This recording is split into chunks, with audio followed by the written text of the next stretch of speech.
Hey guys, it's Callous with a live recording of the very first match of Callous Invitational 5. Very excited for the main event to have begun, and this has got to be one of the more spectator-friendly matches between two very offensively inclined players in Cowboy Dan and Z0mog respectively. Dan, the Callous Invitational 2 champion, also had a great run in Callous Invitational 1. Very capable of being successful in this tour, but hasn't been able to do that in the past 2 years. But none of us forget what he did back in CI2. On the flip side of that, Z0mog had that really good 7-2 run in SPL a couple years ago.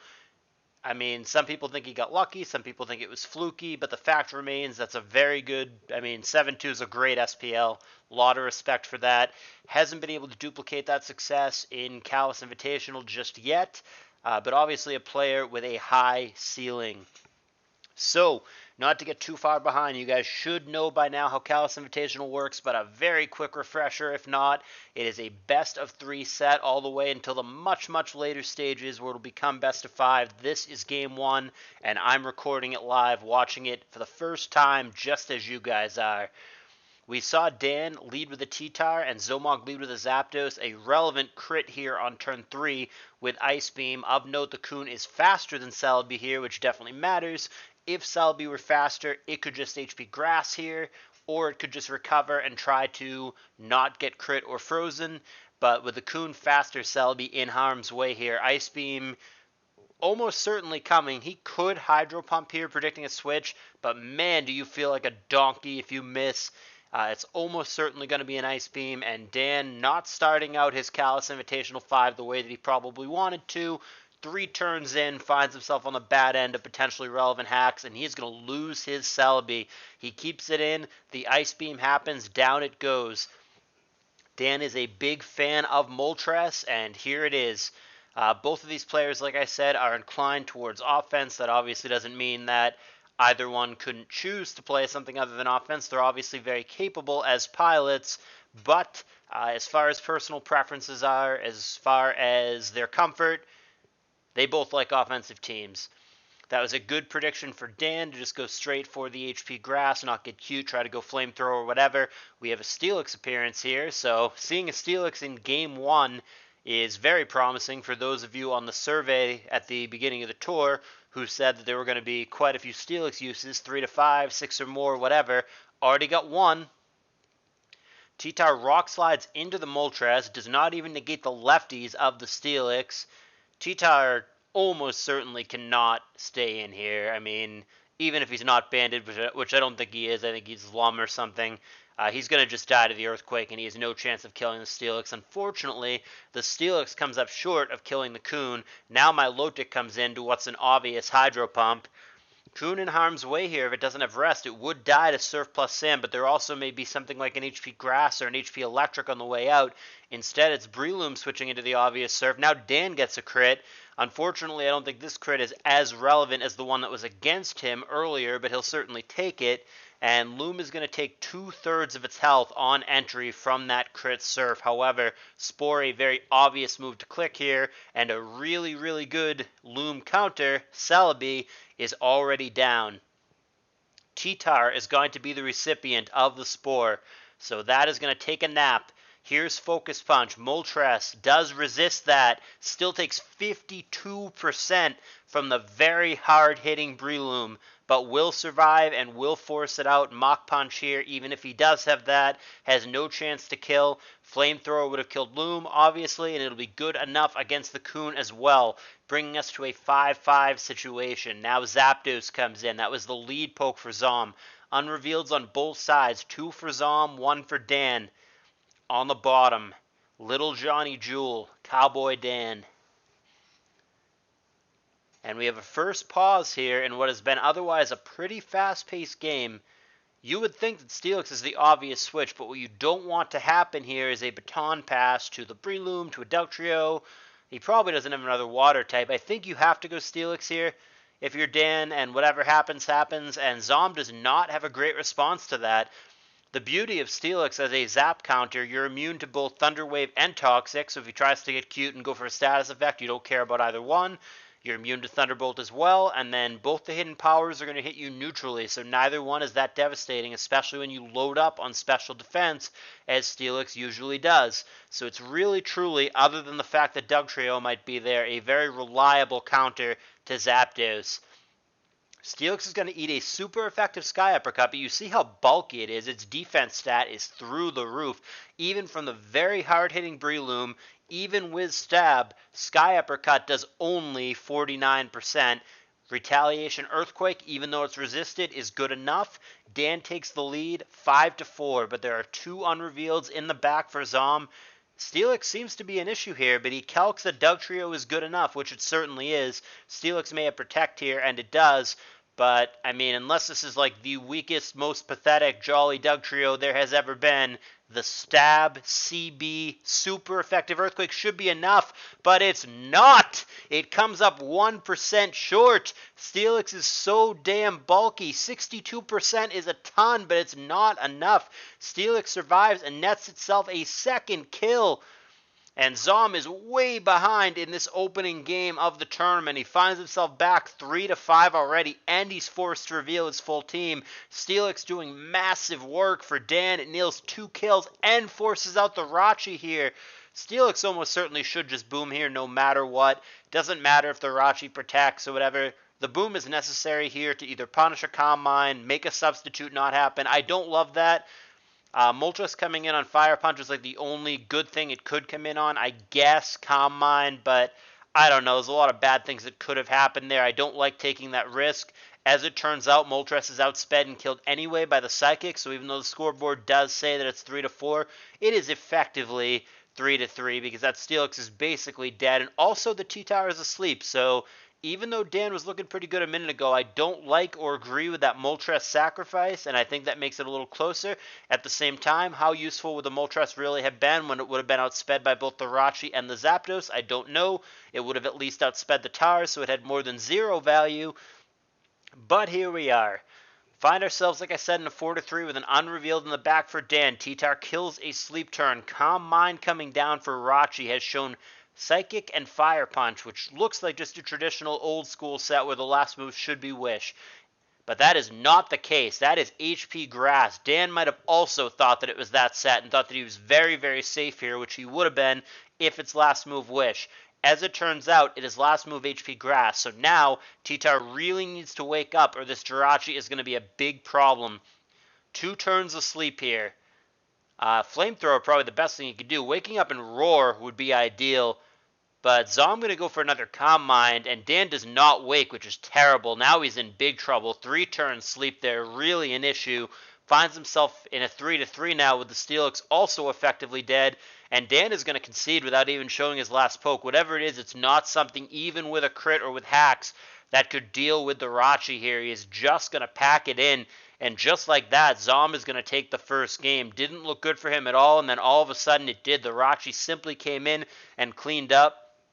How relevant the long sleep was depends on the moveset for the T-Tar. If all he was doing is waking up and flamethrowing, that's not as big of a deal. If he was waking up to Roar, that obviously is a big deal. But we'll never know because he never got the opportunity. They're not wasting a lot of time. They're jumping right into Game 2 here. Best of 3, like I said. Zom up 1-0, as you just saw. Now, Game 2. Starmaster joining. Leaving and then joining. What a jerk. Why would you do that, Starmaster? Why wouldn't you want to watch this? He's not interested enough. Anyhow, Dan on the bottom again. Little Johnny Jewel. He's got Zapdos, and it's a Jinx lead topside for Zom. The Jinx is faster than the Zapdos, which is unusual. So maybe a mixed Zapdos, 270-ish, or maybe a bulky Zapdos. I'm not sure why the Jinx is faster, but it's obviously probably a max speed Jinx rather, and not a max speed Zapdos. As it stands, Zapdos will die if it stays in to what is very likely another Ice Beam. Granted, he could switch it up and go Lovely Kiss here to be safe, but you don't actually want a Lovely Kiss to Zapdos here because then he'll just switch, and he's got nice little sleep fodder in an already weakened Pokemon. So here's Tar, and he does go for the Lovely Kiss. I don't actually like that play, but it worked out because Dan switched. I personally think you should Ice Beam again there. I mean, not that sleeping the Tar is bad, but like if you're thinking he's going to switch, then Dan gets to pick his own sleep target. So by that logic, maybe you don't lovely kiss there either. But this is reminding me quite a bit of the previous game. Here we are on turn 3, and Dan is on the bad end of a crit Ice Beam. Same exact thing happened in the previous game. Z0mog on turn 3 has crit Ice Beam both times, and Dan is looking really far behind in this game.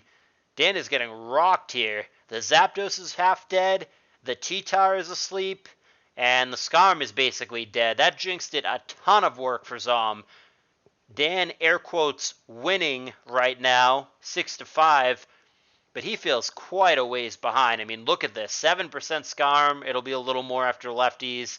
T-Tar at 23% and asleep, and Zapdos at 37%. The Jinx almost killed 3 pokes. It slept 1 and lowered all 3. Tremendous work there from the Jinx. A lot of value. Dan is so far behind already. The majority of people, including myself, so I'm not trying to have revisionist history here, the majority of people did predict Dan to win this set, but it is not looking that way right now. Z0mog really out in front here. Dan bringing a remarkably similar team to what he brought last game, but really having an issue with the pressure and the hacks from Zom. We have what looks to be an offensive Coon here. Ice Beam 36%. If it ain't broke, don't fix it. The special offense assault continuing from Z0mog. Light Screen coming down from Celebi. Well, that'll certainly slow any special offense momentum that Zom might have. See what Dan wants to do. He's finally stabilized a little bit, but he has so much work to do. It doesn't change the fact that the other 3 pokes are all still really weak from their earlier encounter with Jinx. Back to Skarm here on a Calm Mind turn. I think the only thing he could maybe live is a Psychic because of the Light Screen, and I guess a Giga Drain, but I mean, he has no chance of living an HP Ice, an HP Fire. And he pulls it back to Doug. I don't know about that. He eats a Hidden Power Fire, which is fine, but does the Light Screen really protect you from Giga here? I don't think it does. Yeah, it certainly doesn't. Down goes the Dugtrio just like that. And now that Celebi is out of sand range as well because of the way that all played out. And this is even worse. Celebi's faster than Zapdos here as well. So there's a Psychic, and Toxic the best thing he could do. No Drill Peck, no HP Ice. This is looking like a one-sided affair. Z0mog all over Cowboy Dan here. It feels like Dan has never really been in this game. Maybe he was playing for a damage roll with the Dugtrio. I don't know what the roll was without knowing the EVs of the Celebi, but nothing has gone Dan's way. He got ravaged by the Jinx. He got crit on turn 3 again, just like last game. Celebi here survived the Hidden Power bug that he was really hoping he wouldn't survive. Z0mog is tossing Dan here. I mean, with an unrevealed in the back, you never know. There's always a possibility of any given sweeper, DD Mance, DD Gyro, whatever, just sets up and gets there, but as of this moment, Z0mog is just getting absolutely... He's just so far ahead of Dan. Dan is getting tossed around here. Big Hidden Power on the way out, and negated by the recover, sure, puts Dan, again, air quotes, at a tie, but it's not really. The Skarm is so low, the T-Tar is asleep and so low, the Celebi is dead. You knew the Dugtrio was going to be there. It's like an obligatory partner with the lead Jinx. It's always there. So Dan must have known. And here's Rachi again. Zom opting for a similar strategy as he did before. Rachi looks like a huge issue here for Dan. His counters might have been the Tar and the Dugtrio, which are low and dead respectively, so he puts his faith in Swampert here, which is immediately burnt by Fire Punch on the way in. Dan cannot catch a break. May or may not have mattered. Rachi may or may not just have HP Grass anyway, but that burn is terrible unless this happens to be the extremely rare Rest Curse Pert. Does exist. Would actually look pretty good here given what's left for Zom. But it's just really unlikely. And yeah, Dan is just going to concede.